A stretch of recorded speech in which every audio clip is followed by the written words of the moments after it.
आइए आज एक ऐसी कहानी को समझें जिसने साइंस की दुनिया बदल दी। हम देखेंगे कि कैसे एक सदियों पुरानी जानलेवा पहेली को सुलझाया गया और इसका जवाब, अजीब बात है, एक आम सी सब्जी में छुपा था। सोचिए जरा, सदियों तक समुंदर में मौत की सबसे बड़ी वजह ना तो तूफान थे, ना जहाज़ों का तबाह होना और ना ही जंग, बल्कि एक ऐसे पुरस्रार बीमारी थी जो इन सबसे ज्यादा जाने लेती थी। मॉडर्न साइंस की एक सबसे बड़ी दरियाफ्त की कहानी तो फिर किसी साफ सुथरी लैब में नहीं, बल्कि खुले समुंदरों में शुरू होती है।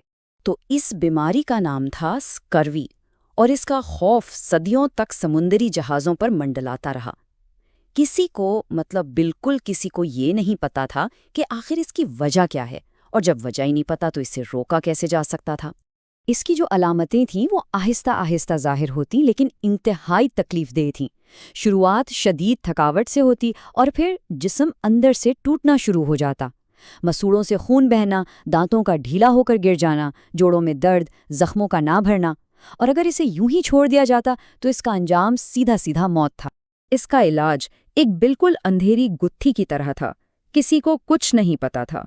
इस मसले को हल करने के लिए वक्त गुजरता जा रहा था और एक ऐसे शख्स की जरूरत थी जो बिल्कुल हटकर सोचे, एक गैर रिवायती जहन, एक बागी साइंटिस्ट जो आखिरकार इस कोड को तोड़ सके। तो आइए अब मिलते हैं इस कहानी के मरकजी किरदार से, एल्बर्ट सेंट जॉर्जी। एक ऐसा इंसान जो खुद भी उस मसले की तरह पेचीदा था जिसे वो हल करने जा रहे थे। इनकी शुरुआती जिंदगी को देखें तो अजीब कॉम्बिनेशन नजर आता है। एक तरफ तो अजीम जहानत थी, उनका खानदान पिछली 3 नस्लों से साइंटिस्ट का था, और दूसरी तरफ एक बागी रूह थी, वो सीधे रास्ते पर चलने वालों में से नहीं थे। इसका सबसे बड़ा सबूत, पहली जंगे अजीम में फौजी मेडिक के तौर पर काम करते हुए वो जंग से इतने बेजार हो गए कि घर वापस जाने के लिए उन्होंने खुद को बाजू में गोली मार ली। तो उनका काम आखिर था क्या? वो जिंदगी के सबसे बुनियादी प्रोसेसेस को समझने में दिलचस्पी रखते थे, यानी बायोलॉजिकल कंबस्चन। ये इस बात का फैंसी नाम है कि हमारे सेल्स एनर्जी कैसे बनाते हैं। और इसी तहकीक के दौरान वो एक पुरअसरार मादे तक पहुंचे जिसे उन्होंने एड्रीनल ग्लैंड्स से निकाला और उसे हेक्सियोरेनिक एसिड का नाम दिया।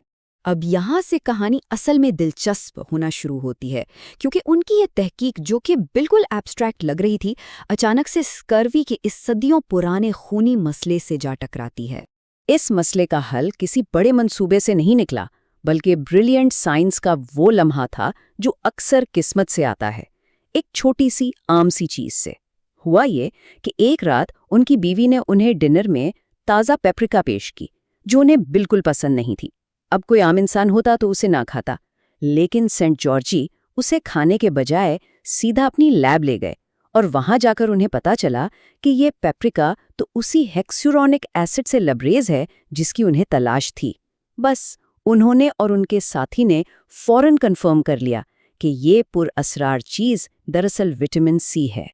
और ये नाकाबिले यकीन ब्रेक थ्रू, जो डिनर टेबल पर एक नापसंदीदा सब्जी से शुरू हुआ था, इसने उन्हें सीधा पहुंचा दिया सन 1937 के एक तारीखी लम्हे तक।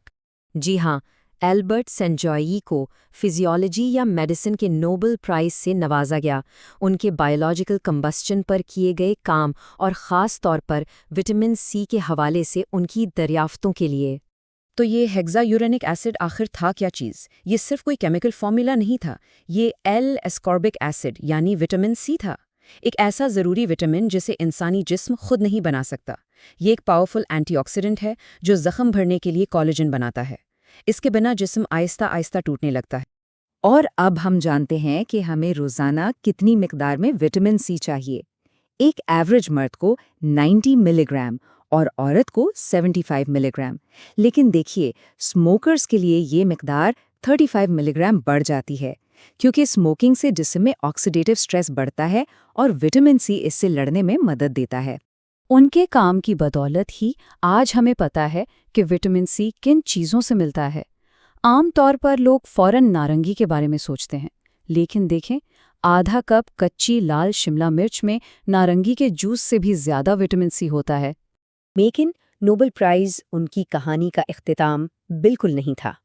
یہاں سے ان کی زندگی کا ایک اور پہلو سامنے آتا ہے۔ سینٹ جارجی کی کہانی صرف سائنس کی نہیں بلکہ اصولوں پر ڈٹ جانے اور اخلاقی جرت کی بھی ہے۔ دیکھیں، ان کی زندگی کے دو پہلو بالکل الگ الگ چل رہے تھے۔ ایک طرف وہ سائنس میں نئے نئے میدان مار رہے تھے، جیسے مسل کنٹریکشن اور کینسر ریسرچ، اور دوسری طرف وہ اپنے ملک ہنگری میں یہودی دوستوں کو بچانے میں مدد کر رہے تھے۔ انہوں نے نازی مخالف ریزسٹنس تحریک میں حصہ لیا، یہاں تک کہ ہٹلر نے ان کی گرفتاری کا وارنٹ جاری کر دیا اور انہیں گیسٹاپو سے چھپنا پڑا۔ تو ان کی یہ جو غیر معمولی زندگی تھی، اس نے انہیں صرف دریافتوں تک محدود نہیں رکھا، اس نے انہیں سائنس کے کام کرنے کے طریقے پر ایک نیا، گہرا فلسفہ دیا۔ ان کا کہنا تھا، اور یہ بہت اہم بات ہے، کہ ایک دریافت کو اپنی تعریف کے لحاظ سے موجودہ علم سے مختلف ہونا چاہیے۔ مطلب سچی ترقی صرف پہلے سے موجود معلومات میں اضافہ کرنا نہیں، بلکہ اسے چیلنج کرنا ہے۔ انہوں نے سائنٹسٹس کو دو قسموں میں تقسیم کیا۔ ایک طرف ہے اپولونینز، یہ وہ لوگ ہیں جو قواعد پر چلتے ہیں، جو پہلے سے قائم تحقیق کو بہتر بناتے ہیں۔ لیکن دوسری طرف ہیں ڈائنیشینز، یہ ان کے جیسے لوگ تھے جو اپنی سہج، اپنی انٹیوشن پر بھروسہ کرتے ہیں، جو علم کی سرحدوں پر جا کر ایکسپیریمنٹ کرتے ہیں اور ریسرچ کے لیے نئے ان ایکسپیکٹڈ راستے کھولتے ہیں۔ اور شاید سب سے بڑی چھلانگ، سب سے بڑا لیپ آف فیتھ ایک بہت ہی آسان سے سوال سے جڑا ہے، آخر ہمیں وٹامن سی کی ضرورت ہی کیوں پڑتی ہے؟ اس کا جواب اس پوری کہانی کا آخری حصہ ہمارے اپنے جینیٹک کوڈ میں چھپا ہے۔ بات دراصل یہ ہے کہ دنیا کے زیادہ تر جانور اپنا وٹامن سی خود بنا سکتے ہیں۔ ان کے پاس ایک جین ہوتا ہے جسے گولو کہتے ہیں، جو یہ کام کرتا ہے۔ لیکن انسانوں میں وہ جین ٹوٹا ہوا ہے، نان فنکشنل ہے۔ یہ کوئی کل کی بات نہیں، یہ لاکھوں سال پہلے ہونے والی ایک جینیٹک تبدیلی تھی، اور اس ایک ٹوٹے ہوئے جین کی وجہ سے ہمیں ضروری نیوٹرین کے لیے پوری طرح اپنی غذا پر منحصر ہو گئے ہیں۔ اسی وجہ سے سینٹ جارج کی دریافت ہماری بقا کے لیے اتنی اہم ہے۔ اور یہ پوری کہانی ہمیں آخر میں ایک بہت دلچسپ سوال کے ساتھ چھوڑ جاتی ہے۔ اگر صرف ایک ٹوٹا ہوا جین ہماری پوری نسل کے لیے وٹامن سی کو ضروری بنا سکتا ہے، تو پھر سوچئے ہمارے ڈی این اے میں ہماری صحت اور ہماری تاریخ کے اور نہ جانے کتنے ایسے ہی راز چھپے ہوئے ہیں۔